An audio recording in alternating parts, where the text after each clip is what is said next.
Hello, everyone. My name is Meg Whitaker.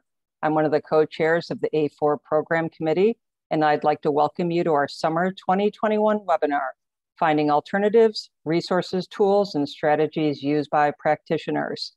It's hard to believe summer has already occurred, and we've got a great turnout today.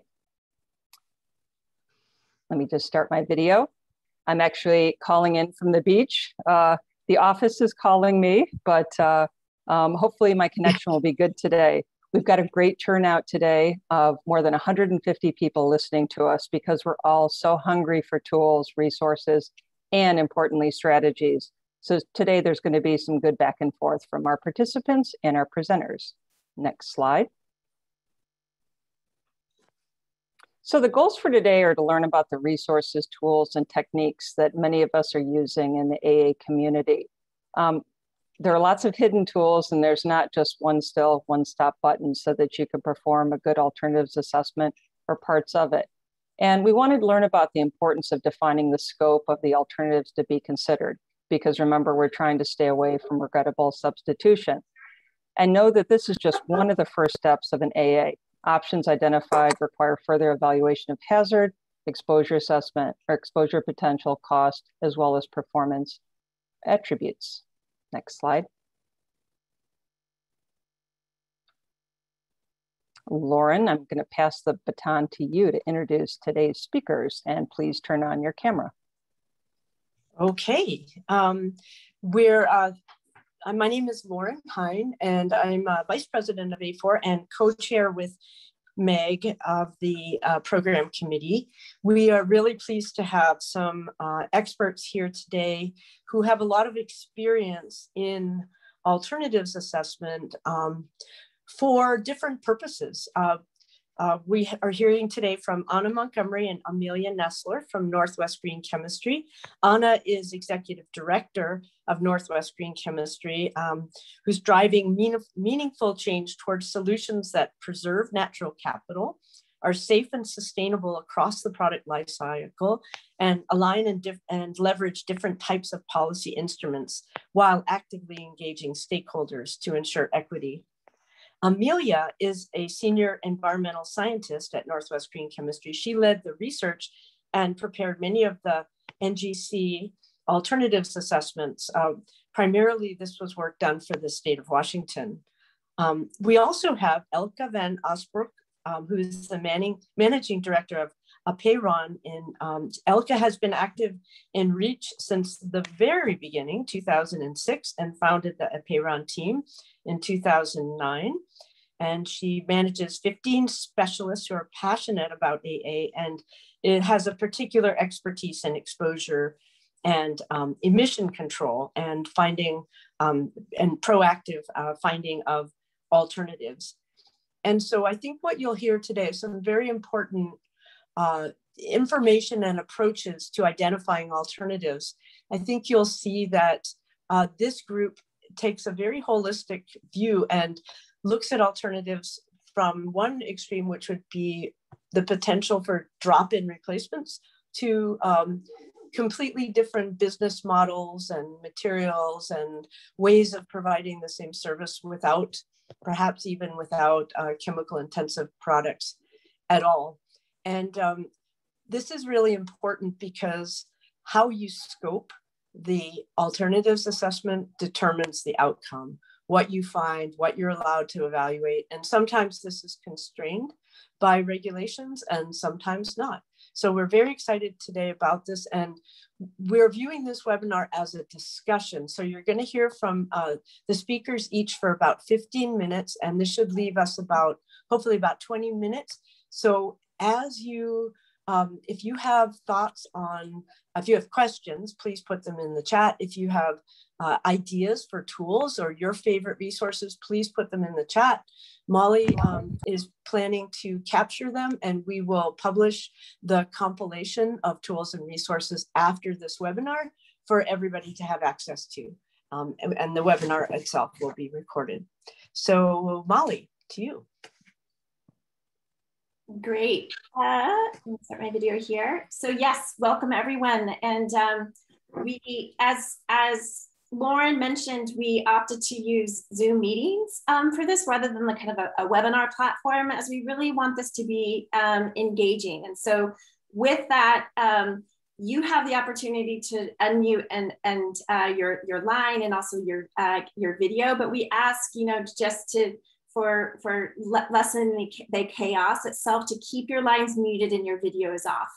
I think most of us are accustomed to using Zoom, but we find that the speaker view kind of gives the best viewing experience of both the speaker when they're speaking as well as the slides. And so during our kind of Q&A portion, that is always expected during these, again, we want this really to be discussion oriented. And so, as Lauren said, feel free to put ideas into the chat, ask questions in the chat. But again, we're using Zoom meetings so that we can allow you to kind of turn your video on, unmute your line itself, and contribute to the conversation directly. As Lauren said, this session is being recorded, and we will post the slide deck and the recording to the A4 website, as well as this inventory of resources that are described on this website. So what's being described in the presentations, as well as what the contributions are from our community of practice here. We're going to turn that into kind of an inventory of tools and resources to help us find alternatives that we'll post to the website afterwards.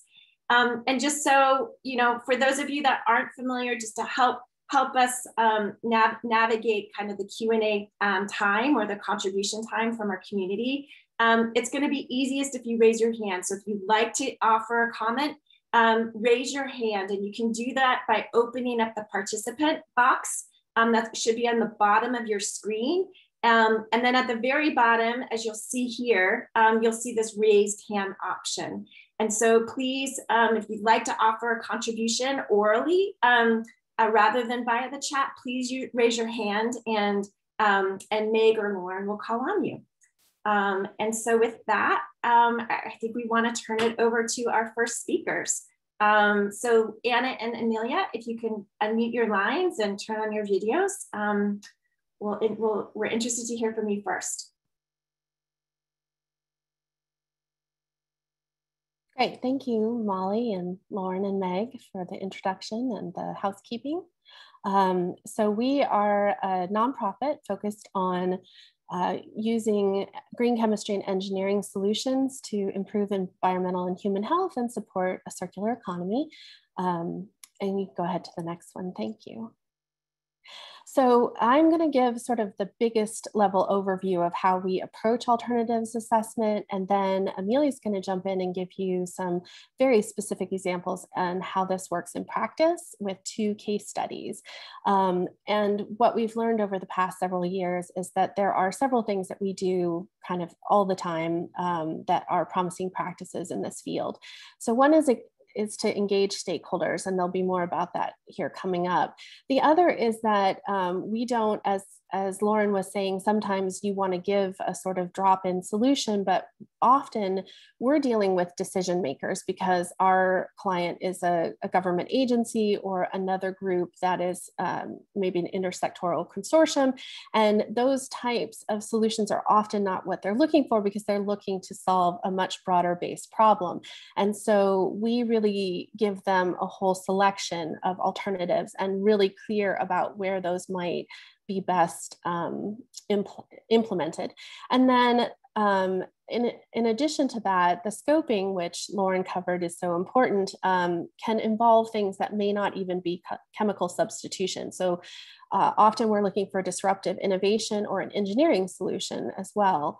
And definitely Amelia will get into how that gets applied. Obviously, we have to get creative in ways to have ingredient transparency. How are we going to get formulations? And so over the years, we've learned how to work with third party to protect IP, but still get the information that we need in order to do a thorough and effective alternatives assessment. And then importantly, we always identify data gaps and really prioritize solutions that don't have data gaps whenever possible.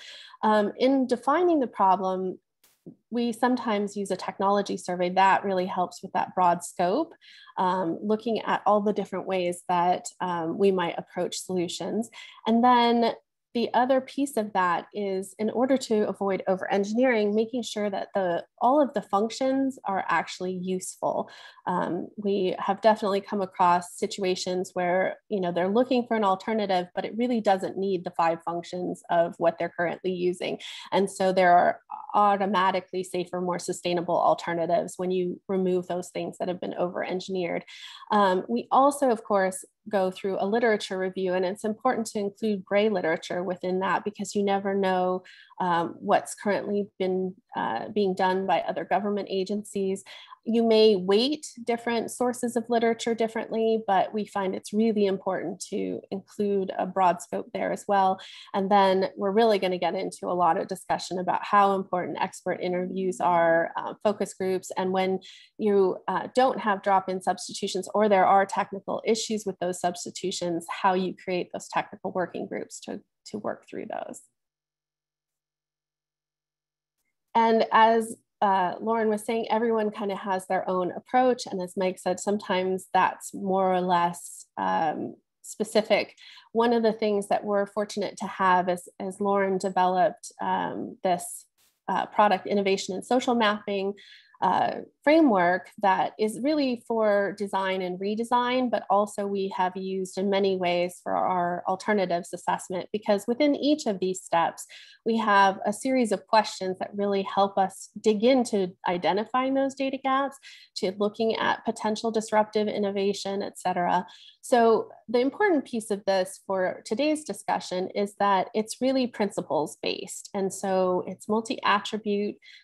We look at basically how we would come to consensus, which can involve looking at these design principles, but also any regulation, any thing that we know that we're trying to put into policy practice. We want to make sure there's transparency, obviously, in these principles. So as we're communicating this information broadly into the public, everyone knows how did we come to these conclusions? What were the tools that we used? What were the formulations, if we can have those? And then also, I would add to that list transparency in our methodology. So we always want to be very clear on how we approach this. And that allows for fair comparison. As I said before, identifying those data gaps is so important. And we always want to allow the user, so whoever is the end decision maker, we want to give them lots of choices in ways to approach this problem. And as I said before, we have almost always multi-stakeholder problems. We often need to work in an intersectoral collaborative environment. And so these are some of the smart and evidence-based practices from the literature that we know and have employed to great effect to actually have a stronger alternatives assessment. We find that we get more solutions in this process. It's also easier to get adoption once those solutions are identified. And definitely Amelia will get into some of these specific stakeholder engagement strategies, just as she's discussing our case studies. Some of the resources that we use that you may be familiar with, I kind of wanted to give you the broadest thing. You can go to the OECD website, and I think it's ABT put together a great list of resources. So for strategies, they have frameworks and guides. So if you haven't yet approached an alternative assessment, or you want to look at different ways that alternatives assessments are conducted, it's a great place to start. They do have case studies, which is really helpful. We often can find good information and a good place to start from case studies. They have a list of regulations and restrictions. And then in terms of circular economy, there's a couple of resources there that kind of help identify ways that you can incorporate recycling, where the value in the product is as you go through life cycle analysis and try to move from a single use or a something that's going to end up in a landfill to multi-use reusable. These are tools that are more specific. So there are definitely chemical hazard assessment tool selectors. The non-hazard is helpful in those areas beyond the scope of what we're talking today. So when you need to do cost benefit or availability, exposure, et cetera. There are also software solutions and of course a whole plethora of certifications.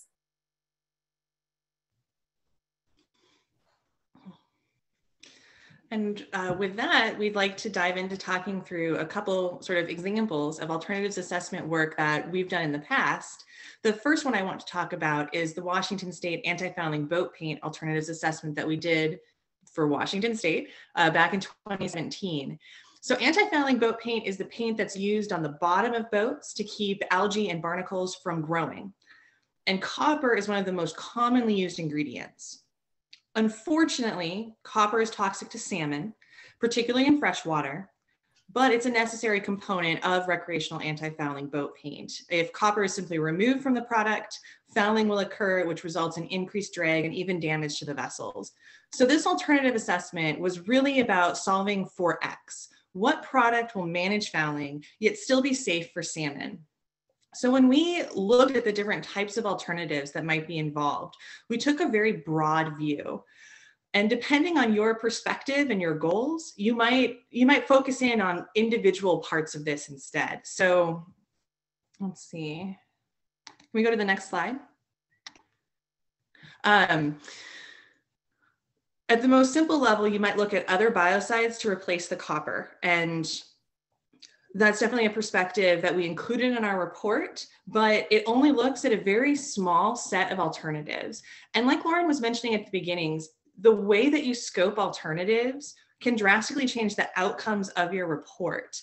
If you're only looking at other biocides, you're going to be specifically only looking at chemicals that are designed to be hazardous in at least some way and comparing them. If you expand the scope, you might also look at other biocidal paint formulations and include considerations of those other ingredients that might be present in the different paints. There's also a lot of non-biocidal paints. So for example, there are some super smooth coatings that are designed to be so smooth that barnacles and algae just can't attach and stay attached as the boat moves through the water. There are non-coating solutions. So you can put an ultrasound device on the inside of the hull, and the vibrations from that are supposed to prevent barnacles and algae from attaching.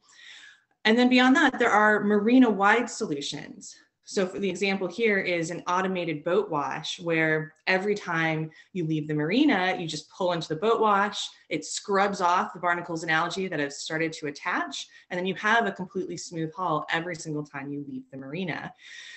Now, depending on your perspective and where you're at, different alternatives on this list might be relevant to you. If you're a coating company, for example, you're probably not interested in the non-coating solutions.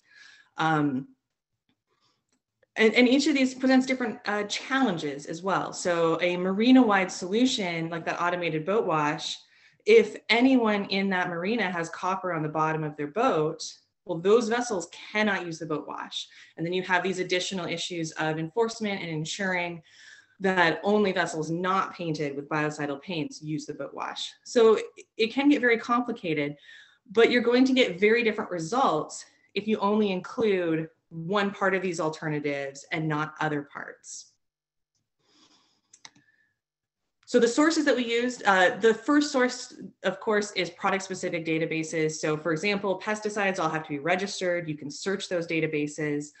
And anytime you start in on a project, I would highly encourage you to look for those product-specific databases that really will focus in on the specific area of concern that you are interested in, on that specific function you're interested in.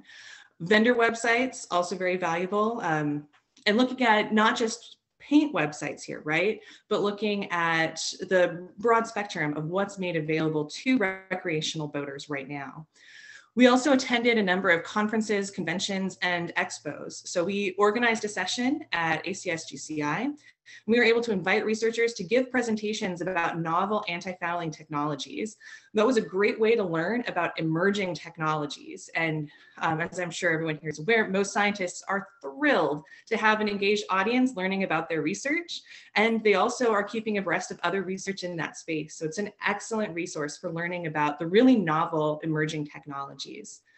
We also attended and even staffed booths at the Washington Boat Show, the Wooden Boat Festival in Washington, the International Boat Builders Exhibition. So there were a lot of different avenues that we went to, including those that are familiar to us, so conferences like ACSGCI, as well as ones that are more familiar to the stakeholders involved. You know, Boat Builder Expo, the boat shows, where we can really talk to the other stakeholders who are involved. So go where they are, for sure. And that brings me to the final, and in some ways the most valuable resource I want to talk about is the interviews with stakeholders. So for example, we interviewed a number of marina owners. We toured a boatyard where they actually do the painting of the bottoms of these hulls. It can often take a few rounds, but at some companies we were able to talk to the technical representatives, or even in one case, the actual formulator who was designing the paints for that company. All of these are great avenues for identifying potential excellent alternatives. The other thing I want to encourage here is that it's not necessary for every alternative to cover every single possible function of the chemical of concern. So one option we identified, pretty much immediately, if you just trailer the boat out of the water, algae and barnacles aren't going to grow on it when it's sitting on land. So you don't need any boat paint at all if you go with that option. There's also boat lifts you can use in marinas to similar effect if you don't want to trailer it in and out. But that option only really works for the smaller vessels.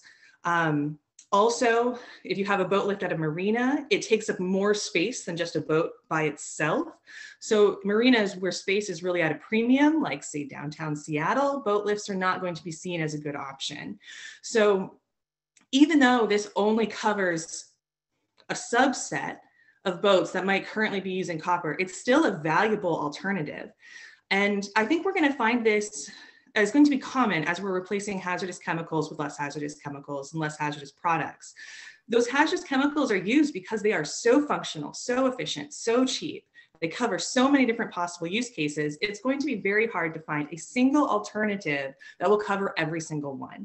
So looking for a set of alternatives that will cover different use scenarios is going to be valuable.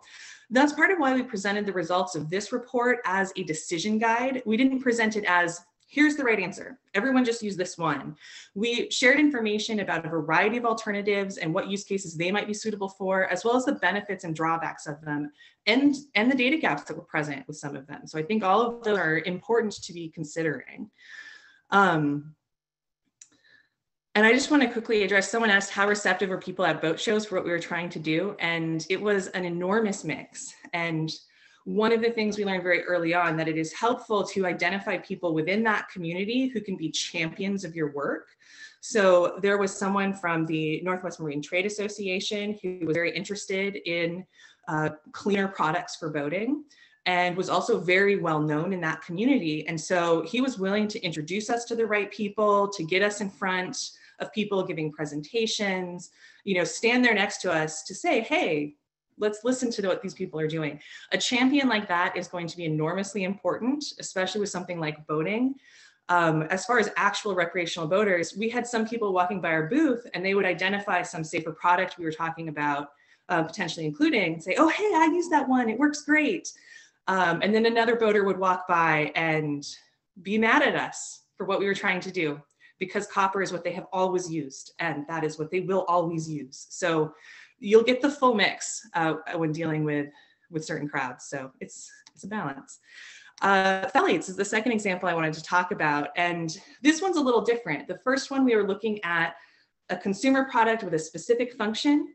With phthalates, we were given the challenge of, well, there are these 5 phthalates that are showing increased contamination in certain parts of Puget Sound.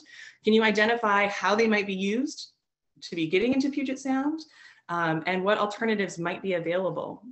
So really here we focused on chemical formulations as opposed to a product. Our approach to this was to first scope out how those phthalates are used. You need to know what function you're replacing, not just what chemical you're replacing. Then we broadly identified alternatives. We used a variety of sources to really get a complete list of potential alternatives. We then screened those alternatives for hazard and for market adoption in order to identify a working list of alternatives that were most likely to be functional, and at least in some cases likely to be less hazardous than the phthalates. We did eliminate the known hazardous alternatives from that list, and then categorize them based on available hazard information, as you'll see.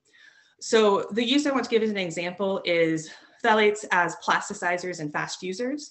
So plasticizers are used to soften plastics, like your little rubber duckies and vinyl flooring, use plasticizers.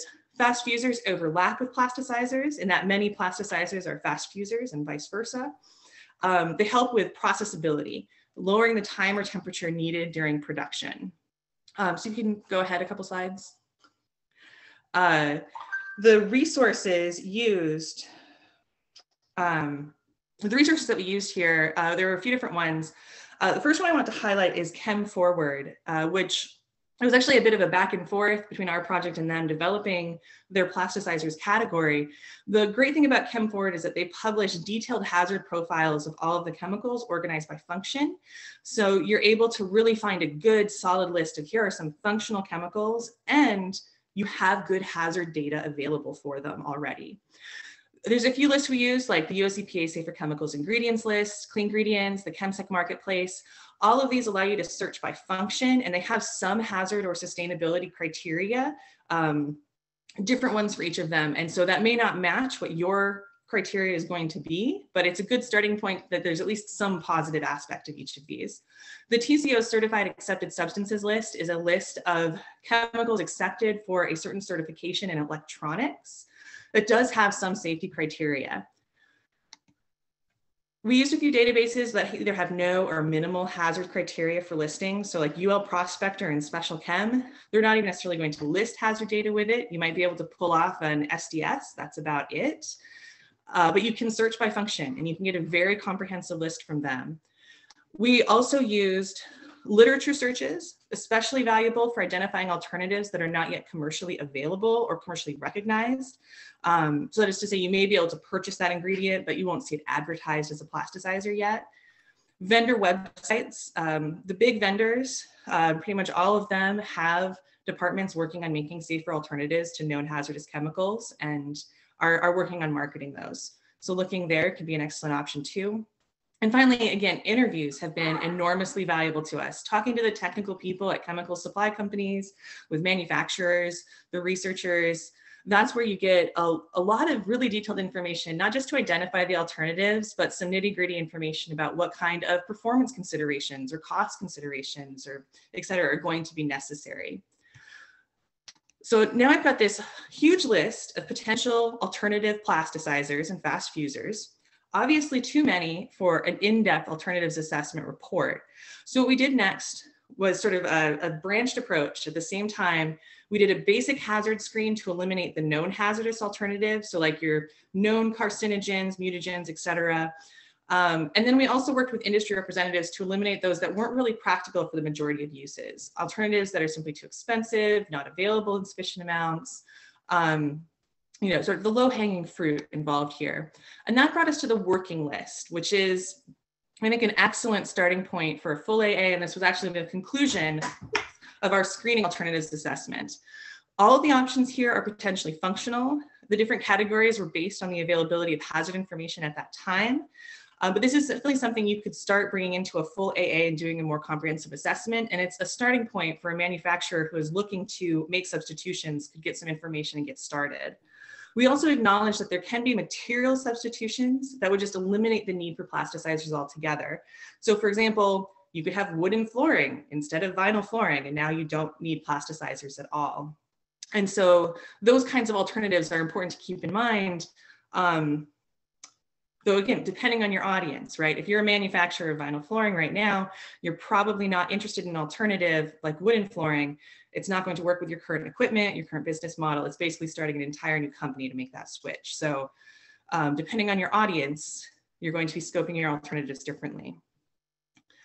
The final thing I want to talk about is that substitution requires troubleshooting. It's not easy. There is no such thing as a drop-in replacement. It's the dream of every alternatives assessment, but they don't exist. I liken it to baking a cake. You can have an excellent recipe, works perfect every time, but if you try to substitute your all-purpose flour with gluten-free flour, suddenly it's a flop.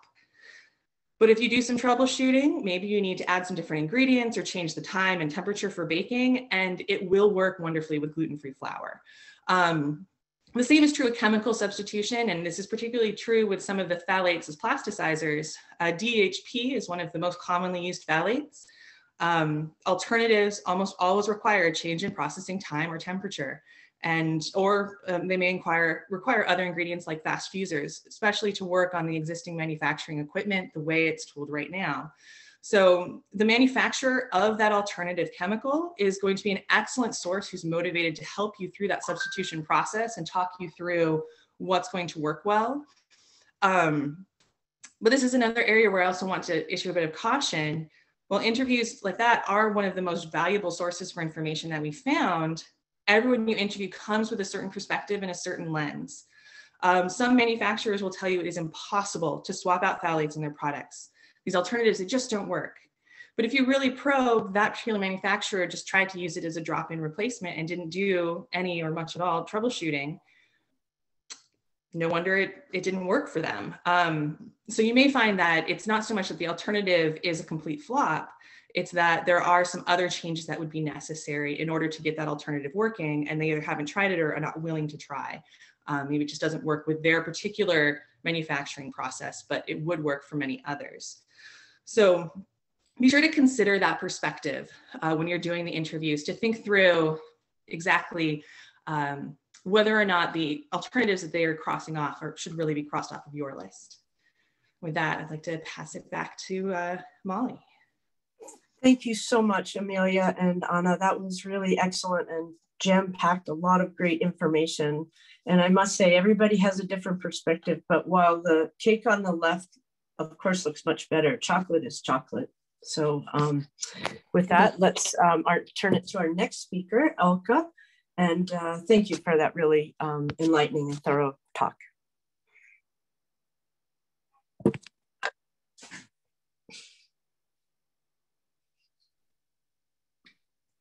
Okay, Molly, I'm apparently unable to start my video myself, so I hope you can do that for me.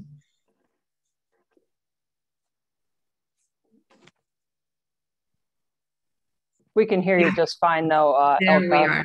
Okay, cool. There we are. Okay, good morning to you all. And yeah, we're talking alternative assessment today, and my goal is to give you inspiration how to achieve safe substitution in a successful manner. You can go to the next slide. It's within Apeiron, it's our ambition to take a leading role in driving the transition, which includes alternative assessment and safe substitution. And by that, we want to create a positive impact. And within Apeiron, we start from compliance to the regulations. In Europe, it's REACH. But from there, we guide our clients to sustainable, future-proof business operations.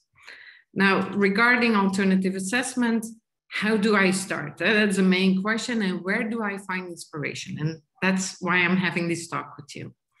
So let me guide you through Apeiron's standard methodology, which is a detailed and well-structured assessment of alternatives. And it starts with the key functional requirements for a specific use. Now, you can go to the next slide. So the first source of information, and this corresponds also to what Amelia said before, it all starts with the expert within the company. And we work for companies directly. So the first thing we do is talk to the expert. And he or she is well placed to define the key functional requirements. The key functional requirements you have as well at the substance level on the one hand, and also at the level of the end product and the performance of that end product. And it may sound easy to define what the actual key functional requirements of that are, but it's not that easy as you think. It really requires questioning, and that makes you get to out-of-the-box ideas. So when we look at the substance level, we then look at suppliers. We talk to suppliers, one-on-one interviews, also like the previous one said, that really helps. And when we look at the end product, we look at, on the one hand, the customers. Are the specifications that are there already since many, many years still relevant today, or is it over-engineered? That's on the one hand, but we also look obviously at competitors. What are competitors doing? Do they have any other solution than what you are doing? And why is it working there? And why is it not working for you? That's when something is already available, which is obviously not always the case. And aside from that, we also look at our dear friend Google, who gives us lots of information of where to find additional information, but also Whipple Green, Subsport Marketplace, Chemical. But you can go to the next slide, Molly. I've added there some URLs to give you some idea where you can find information. For me, at this moment, the most important one when we're talking potential alternatives or already existing alternatives is what you find under the REACH applications for authorizations. They are all publicly available. You find there what didn't work for a specific use, but also what they are still looking at and what may work in the future. And what didn't work can also be a source for you to know, okay, I don't have to look there. There were clear reasons why this didn't work. So for me, that's really the basis to start. When we look at phthalates as the example that was given before, we will first look at what has been submitted before. When we look at chromium, we look at, for the different uses for chromium-6, what has been looked at already and what is in the pipeline. Obviously, Turi is a good one. I added some others here that have been mentioned before, but all of them have their relevance, and actually we use all of them when we look at potential alternatives. Now, when still go a slide back, please, Molly. When we look at alternatives, it's not only what is technically feasible, but also can we actually get to a return of investment, because then it will be easy to drive the substitution. Okay, you can go to the next slide now. So there, okay, so with that, we come first to a long list of alternatives. And that's also what was said before. You really have a full list, but then we scrutinize them, and we scrutinize them at 4 levels. And the first one is risk. And here with this, I already answered to a question made by David, where he mentioned hazard versus risk. Of course, we look at hazard, but the risk is the main driver. It's also the case in the REACH regulation. And then we look at technical feasibility. When it's not good at the risk level, we don't have to look at technical feasibility anymore, because why would we if the risk is not improving significantly? Technical feasibility is obviously a driver, but not just, oh, it's not working as well. It may still be working, but maybe just a little bit less. And in that case, we need to quantify what this actually means in terms of loss in sales or loss in revenue. It's not just saying it's not good enough, and we really need to quantify this. Then the third level is availability. Is it patented, and how much does it cost to get access to the patent? Is there enough volume on the market? For which one was it? HBCDD, that wasn't the case, for instance, for the alternative. But then we look at when will it be available on the market? We talk to suppliers. What can they do to increase the volume? Is it in their interest? If they know that there is a big market out there, then it will become in their interest for sure. And then last but not least, there is the economic feasibility. And there we look at the price of the raw material, but also at the operational costs. Is there a recurrent cost, the investment cost, revalidation cost, cost of the worst performance, as I just mentioned. So that total package is what we look at when we screen the most likely alternatives for implementation. And with that, we immediately see that the alternative assessment is company and business dependent. What is good for somebody else is not per se the same for you. It's a strategy exercise. Now, with regard to this risk assessment specifically, I really want to stress that it's a comparative risk assessment and not just toxicity. And there is much more than toxicity, because what are we with a zero tox environment when we forget about climate change or resource depletion or circularity? And that's what we try to combine in our risk assessment. We really look at the overall assessment and at the entire life cycle. As an example there, the substitution by lead in copper, substituting lead in copper by bismuth, which has been done a lot in the US, leads to worse recycle yields of copper. So that's really not beneficial. And at the same time, we also know that the mining of bismuth generates a 5-fold of lead waste. So thinking of that, it's really not the best alternative to go to, whereas pure on a tox level, one would think it is better. You can go to the next slide. So in our methodology, we assess substitution at different levels. And the first level is a drop-in alternative. Oh, you're going quick now. I have to speed up my speech, I think, Molly. So the first level is a drop-in. And a typical example is replacing one solvent by another one, trichloroethylene by perchloroethylene, or by bromopropane for all that matters, when we look at degreasing agents. And it may work well, and in terms of technical performance and economic feasibility, it looks good, but is it also sustainable? And in some cases, yes, but in the example of trichloroethylene and perchloroethylene, obviously not. It's just a little bit less carcinogenic, but it's also a neurotoxicant. At the second level, we look at alternative technologies. And in this case, we look at the function of the process. In other words, we don't look at the substance itself, we look at the job to be done. That's the center of the assessment. And for example, an example here is chrome plating of kitchen taps.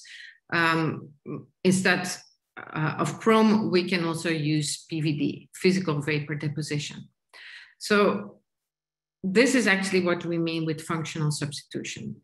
And in this case, a job to be done is clear. It's wear and corrosion resistance and appearance. At the third level, we look at alternative end products. Also an example of functional substitution. And questions here can be, for instance, do we actually need tin cans, or are glass bottles doing the job as well? And is that more sustainable, or aluminum cans? We did make that exercise, and actually we did need tin cans, but that are the questions to be asked. Or can we replace single-use plastic foil in the daily kitchen by kitchen use by reusable silicone rubber, which makes more sense than just using a new plastic every time we need it. And with this, we actually come close to the question of essential use. Is single-use plastic actually essential? Well, yes, when we're talking medical devices, yes, when we're talking airbags, but no, when we're talking plastic foil in the kitchen. And then the last ones we always look at is a relocation and closure. And it's at a totally different level. It's much more strategic. And why do we do that? Because businesses will look from that perspective. And when the potential alternative in level 1 to 3 can actually be cheaper than relocating or closing the business, then we have a hit. You can go to the next slide, Molly. I also want to stress that alternative assessment is an iterative process. It doesn't come easy. You start with literature, you go back, you find something, then you find out it's not good enough. So it's really an iterative process, and it takes time. Some examples that I would like to give. Trichloroethylene used in the production of batik. Batik is part of the African culture. It's used in ceremonies like weddings and baptisms and graduations. And trichloroethylene is used as a solvent to remove resin from the fabric. You can click now, Molly. The resin is required in the production process of the batik, otherwise it would not be batik. It's a definition of batik. Now, what have we done to substitute trichloroethylene? And you can go to the next slide. We looked, and I used the same stairs, we looked at the different levels of the alternatives. We looked at perchloroethylene because it was the quickest, and our client was under time pressure due to the regulatory process that was ongoing. So it was the quickest, the cheapest alternative that we could find.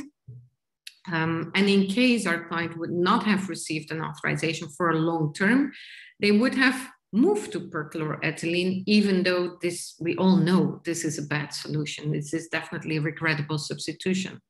So we also looked at alternative technologies, where we then found out during a green chemistry conference about switchable solvents. You can click, Molly. Now, switchable solvent is innovative. It's a sustainable alternative. It's reducing the risk as well as reducing the energy consumption. So we really have a win-win here. But for avoidance of doubt, this wasn't offered to us on a silver plate. It was discussed in a conference in a totally different field, actually, regarding tar fields, which is not my favorite topic. But then again, the topic on switchable solvent in that did make us think of, oh, we also working with something extremely sticky that we need to get out of something else. So would this work? So really questioning all the time, can this work for us? Really helps. But again, then you need time. We looked at alternative end products. We are still looking, by the way, at alternative end products. As I said, batik is only batik if it's made with resin. However, we are looking at printing techniques and trying to discuss with customers whether trying to feel the market, whether this could be accepted in the future, yes or no. And we looked at relocation. The company is based in the Netherlands, but has production sites in Africa. And the rules are different in Africa than in Europe. So relocation would have been a normal thing to do. But then again, this was also from an economic point of view, not in the interest of the company, and neither was closure. A second example to make it complete.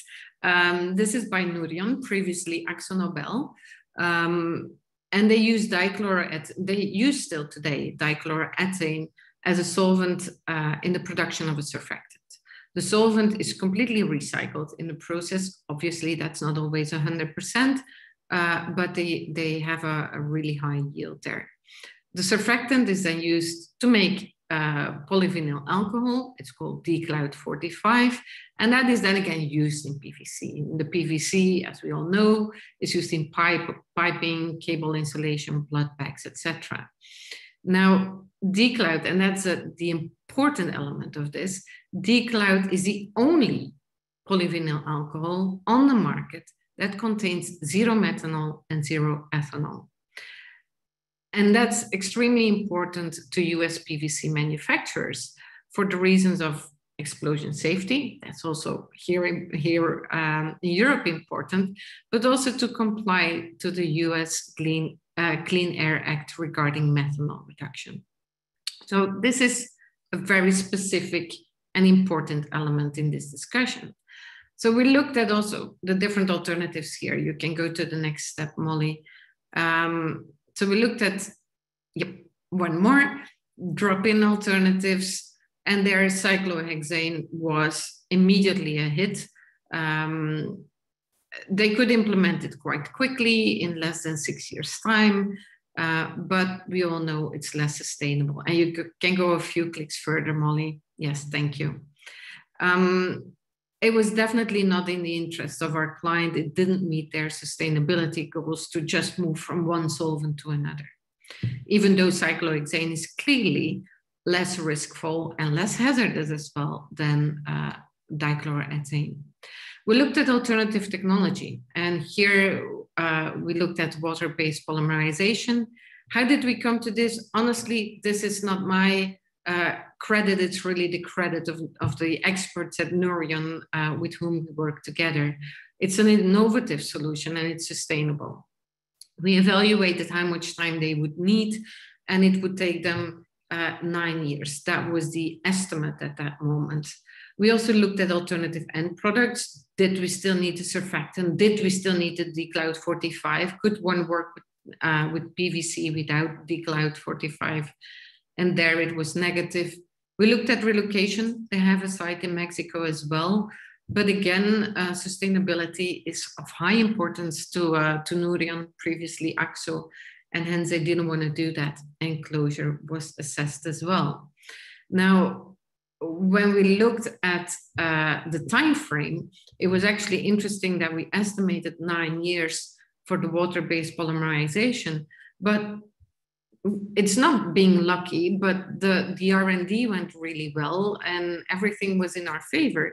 And they're actually implementing it already in 2022, which is, I think, 4 years ahead of the schedule that we had foreseen.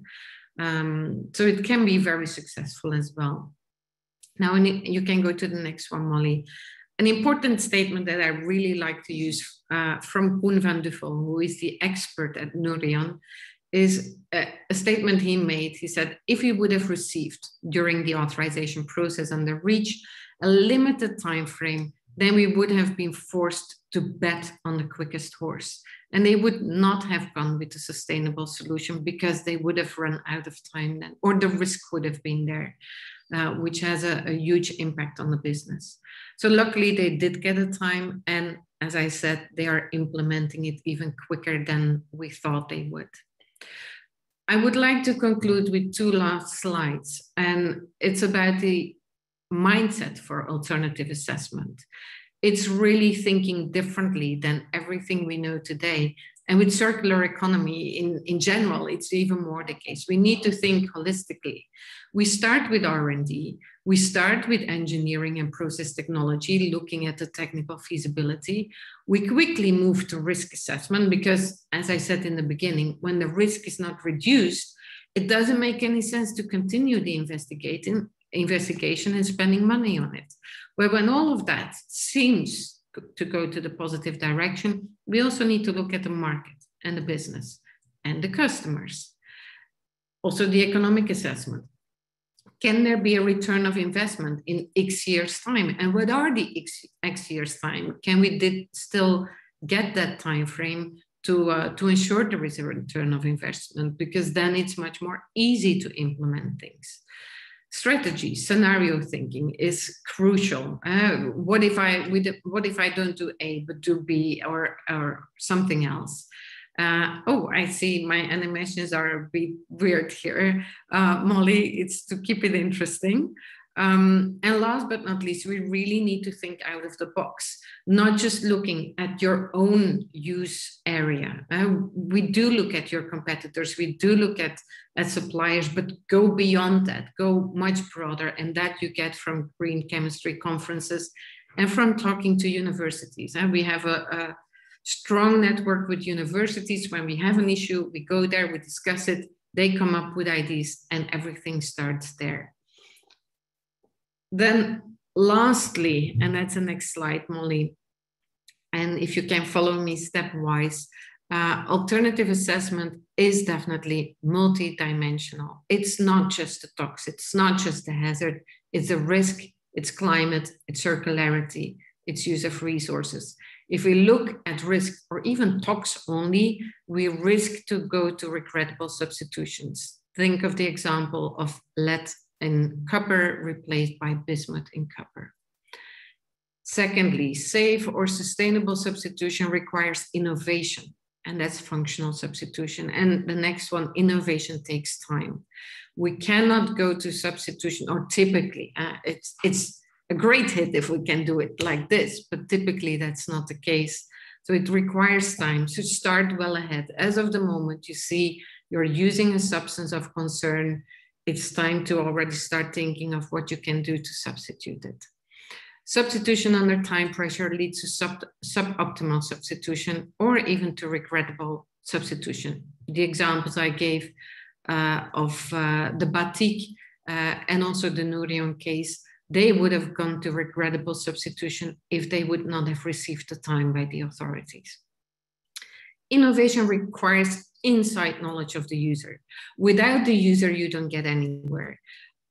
just using third parties, and I'm a third party, I should make advertisement for myself, but only third parties cannot do the job. You need the insights from the user. And that's also important when authorities look at it. It's very difficult to just say, oh, this is correct or incorrect. You have to look at, is it profoundly written? Is it in depth enough? Is it credible? And is it consistent in the story? Next one is innovation shall consider the entire life cycle. When we look at replacement of chromium 6 by chromium 3 for bathroom taps, while the chromium 3 is made from chromium 6 itself, we're not really solving the world problems here. So entire life cycle is crucial, not pushing the risk up or down the supply chain. And last but not least, it's one of my personal beliefs is we cannot jump at everything at once. We really need some priority setting as well. So when we go to our clients, we make a list together with them of the substances they use, and typically they use more than one substance of concern. But handling all of them together sometimes is an option, but sometimes really isn't. So then we look at which one has priority in terms of risk. With which one can we remove risk the quickest and the most efficient? And there we should put the maximum resources first. And then obviously the next ones we tackle as well. But priority setting is key to get somewhere, not tackling the entire elephant at once because we cannot eat it at once. And with that, I would like to conclude, and I look forward to your questions. Thank you so much, Elke. Well, let's see. Shall we take a question? And Meg, did you also want to provide some announcements? Sure. Just in case for people who have to drop off right at 1, we've got a couple slides. Don't forget, save the date for the virtual AA Symposium, October 25th to 29th. Our focus is accelerating safer and sustainable alternatives. You need both. Don't forget that, as we've heard today. Next slide quickly. We have a July 16th abstract deadline, and we'd love to have abstracts for the symposium that relate to NAMs, new approach methods, as well as implementing AAs in public and private decision-making. So don't be shy, please participate. It's virtual, so you don't need a budget to attend.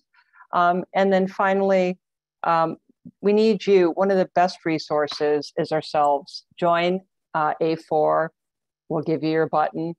Become part of this practice. If you're not, join us. We need your participation. So go on to saferalternatives.org and join, whether you're a student or a professional. Thanks. Well, we had such great presentations that are packed with information that we failed to condense it as much as we had hoped. So we might have time for just a question or two. Would anyone like to, I'm having a little trouble hearing the chat. Let's see, I see comments from Tom Lewandowski and Paul Ashford. There was a little discussion about LCA methods. Do you want to say something about that, Paul and Tom? You can unmute yourselves. Yeah, I can come in if that helps. Yeah, I was only responding to the chat in the context of how you tie in LCA to toxicity methodology. It's quite tricky to do that because it's hard to put quantification to the toxicity components. So that's been one of the discussion points. And the one thing I was just pointing to was ProScale, which is sort of beginning to emerge as, certainly in Europe, as a way of doing that in a semi-quantitative way, which allows you to then attempt to bring together the hazard component and the exposure components with the other sustainability parameters. So that was just really responding to the chat, if I'm honest. I wasn't particularly intending to jump in here, but anyway, Tom, carry on yourself. Yeah. And my comment, I'll try to keep it brief, was just responding to the question about sustainability in life cycle. And I completely agree that, you know, the life cycle needs to be considered. And I think historically in the risk assessment world, we didn't always do that. And I think it's important to do that in AA. I guess I was wondering whether, you know, a comprehensive life cycle assessment is really needed in all cases. You know, I'm certainly a big proponent of life cycle thinking, which basically just means, you know, considering broadly the idea of the life cycle at the level appropriate to the AA you're doing. So I don't know, maybe that would be sort of problematic for some LCA practitioners, but that was just kind of my thoughts there. And I guess one other thought, just sort of throw in there, is the idea of patents and whether patents are something that people might consider looking at for possible alternatives.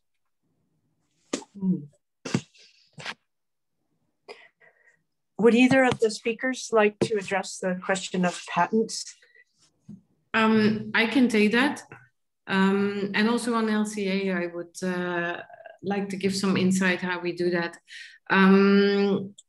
Regarding patents, yes, obviously we look at that. When we look at alternatives, potential alternatives, well, it's a literature we look for to find alternatives, but also to scrutinize the entire process.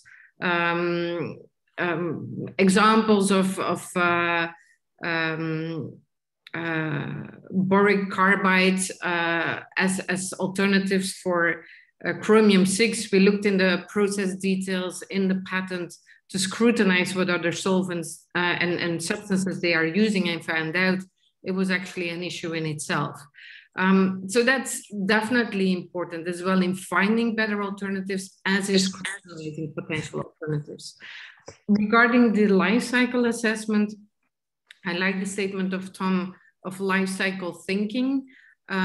Sometimes it's good to make a full assessment, a full life cycle assessment, but let's not make the alternatives assessment very heavy in every single case, but it definitely needs life cycle thinking, looking up and down the supply chain, what is happening if we make a change in our cake recipe, if I refer to Anna and Amelia.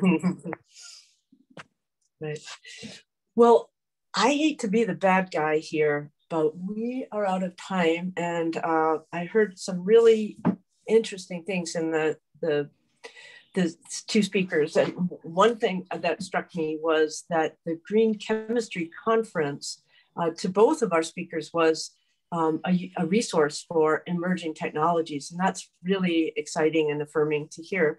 And I also heard that perhaps we need a future webinar that addresses how to use LCA and LC thinking in alternatives assessment. So with that, unless there are other comments from Meg or Molly, I think we're out of time. And thank you all very much. And we'd be happy to follow up with more discussion too, if that's of interest to folks. Just let us know. No, thanks everyone. This is our 10th webinar. They continue to increase in numbers each time we present it. Thanks so much to our presenters today. As I noted in the chat, the webinar presentations will be posted on the A4 website. Thanks everyone. Goodbye. Bye-bye now. Thank you.